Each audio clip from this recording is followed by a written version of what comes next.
Hi అండి, అందరికీ నమస్తే. నా వంట మీ ఇంట ఛానల్కి స్వాగతం అండి. ఈరోజు కూడా ఒక మంచి రెసిపీని మీతో షేర్ చేసుకుంటున్నానండి. ఇప్పుడు ఫెస్టివల్ సీజన్ అనేది స్టార్ట్ అయిపోయింది కదండి. అయితే అందరూ పిండి వంటలు అనేవి చేసుకుంటారు. అయితే నేను ఈజీగా 2 రెసిపీస్ని ఎలా చేసుకోవాలనేది ఈ వీడియోలో మీతో షేర్ చేసుకుంటున్నాను. ఇక్కడ నేను జంతికల్ని ఎలా చేసుకోవాలో చూపిస్తున్నాను, అలాగే పప్పు చెక్కల్ని కూడా ఎలా చేసుకోవాలో చూపిస్తున్నానండి. అయితే ఈ రెండింటిని నేను ఒకే ముద్దతో తయారు చేసి చూపిస్తున్నానండి. బియ్యం పిండిని యూజ్ చేసి ఇక్కడ నేను వీటిని తయారు చేస్తున్నాను. వీటిని ఒకసారి మనం తయారు చేసి పెట్టుకుంటే చాలండి. చాలా అంటే చాలా టేస్టీగా ఉంటాయి. అలాగే నెల రోజులైనా కూడా ఏమీ కావండి. ఒకసారి ట్రై చేయండి. ఇక్కడ నేను చిన్న చిన్న టిప్స్ని మీతో షేర్ చేస్తూ ఈ రెసిపీస్ అనేవి తయారు చేస్తున్నానండి. ఫస్ట్ నేను ఇక్కడ కళాయి పెట్టుకొని అందులోకి 1.5 గ్లాస్ వరకు వాటర్ని వేసుకున్నాను. అలాగే 1 స్పూన్ వరకు జీలకర్ర, 2 స్పూన్లు పెసరపప్పు వేసుకోవాలండి. తర్వాత టేస్ట్కి తగ్గట్టు సాల్ట్ని యాడ్ చేసుకోవాలి. కలర్ కోసం కొద్దిగా పసుపుని వేసుకోవాలి. ఇప్పుడు కొద్దిగా ఆయిల్ వేసుకొని అలాగే ఇందులోకి మనము ఒక 2 పచ్చిమిరపకాయలు, చిన్న అల్లాన్ని పేస్ట్లా చేసి వేసుకోవాలండి. ఇలా వేసుకొని మనం బాగా కలుపుకోవాలి. ఇవి బాగా మరిగిన తర్వాత వాటర్ అనేది అప్పుడు మనము ఇందులోకి 1 గ్లాస్ వరకు బియ్యం పిండిని వేసుకోవాలండి. ఇక్కడ నేను పొడి బియ్యం పిండినే వేసుకున్నాను. వేసుకొని ఇలా బాగా కలుపుకొని మూత పెట్టుకొని కొద్దిసేపు పక్కన పెట్టుకోవాలండి. తర్వాత మూత తీసిన తర్వాత దీన్ని వీడియోలో చూపించినట్టు మనం బాగా కలుపుకోవాలి. ఇక్కడ మీకు ముద్ద అనేది కొద్ది గట్టిగా ఉన్నట్టుంటే మీరు కొద్దిగా వాటర్ని వేస్తూ ఇలా బాగా మొత్తం కలిసేటట్టు కలుపుకోవాలండి. ఇప్పుడు దీని నుంచి నేను కొద్ది ముద్దని తీసి పక్కన పెట్టుకుంటున్నాను. మిగతా ముద్దపై మనం ఇలా తడిగుడ్డను పెట్టుకోవాలండి. ఇలా పెట్టుకోవటం వల్ల ముద్ద అనేది ఆరిపోకుండా ఉంటుంది. ఇప్పుడు దీన్ని మనం ఇలా చేతిలోకి తీసుకొని ఇలా చిన్న చిన్న బాల్స్లా చేసుకోవాలండి. ఈవెన్గా అన్ని సైజు ఒకేలా ఉండేటట్టు చేసుకోండి.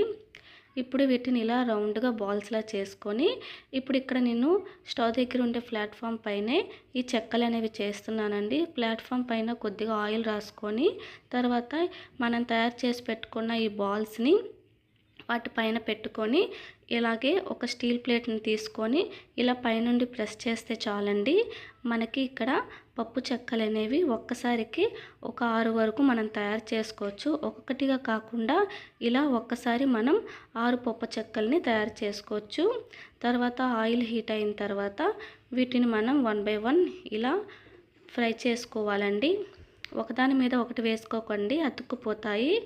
సో దీన్ని మనం మీడియం ఫ్లేమ్లో పెట్టుకొని 1 బై 1 మనం ఇలా వేస్తూ వీటిని మంచి కలర్ వచ్చేంత వరకు ఫ్రై చేసుకోవాలండి.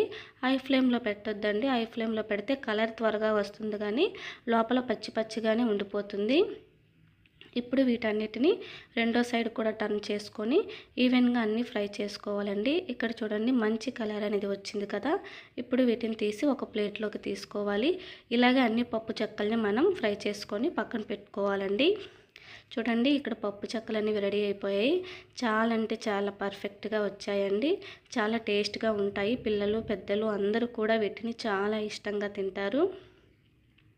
తర్వాత నేను ఇక్కడ అదే ముద్దతోని జంతికలు చేసి చూపిస్తున్నానండి. ఈ జంతికలు అనేవి చాలా అంటే చాలా క్రిస్పీగా వస్తాయండి. మీరే చూడండి ఇక్కడ ఎంత క్రిస్పీగా వచ్చాయో. సేమ్ అదే ముద్దతో నేను ఇక్కడ చేసుకుంటున్నానండి. ఇందులోకి ఇంకేమి నేను యాడ్ చేయలేదు. ఇప్పుడు నేను ఇక్కడ జంతికల గొట్టాన్ని తీసుకున్నాను. ఇలా పెద్ద హోల్స్ ఉండే మనం ప్లేట్ని తీసుకొని ఇందులో పెట్టుకోవాలండి. పెట్టుకొని లోపల ఆయిల్ రాసుకోవాలి. ఇలా ఆయిల్ రాసుకోవటం వల్ల ముద్ద అనేది ఈ జంతికల గొట్టానికి అంటుకోకుండా ఈజీగా వచ్చేస్తుంది. ఇప్పుడు ఇందులో సరిపోయేంత ముద్ద మనం ఒక స్టీల్ ప్లేట్ని తీసుకొని దానిపైన ఇలా మనం జంతికల షేప్ వచ్చేటట్టు జంతికలు వేసుకోవాలండి. డైరెక్ట్గా మనం ఆయిల్లో వేసుకుంటే మనకు షేప్ అనేది సరిగ్గా రాదు, అలాగే వేసుకోవటం కూడా కష్టం అవుతుంది. సో మనం ఇలా ఒక ప్లేట్ని తీసుకొని దాంట్లో ముందు జంతికల్ని ఇలా వేసుకొని తర్వాత వీటిని ఫ్రై చేసుకుంటే మనకి ఈజీగా ఉంటుందండి. ఇలా మనం ఏ సైజులో కావాలంటే ఆ సైజులో మనం జంతికల్ని చేసుకోవాలండి.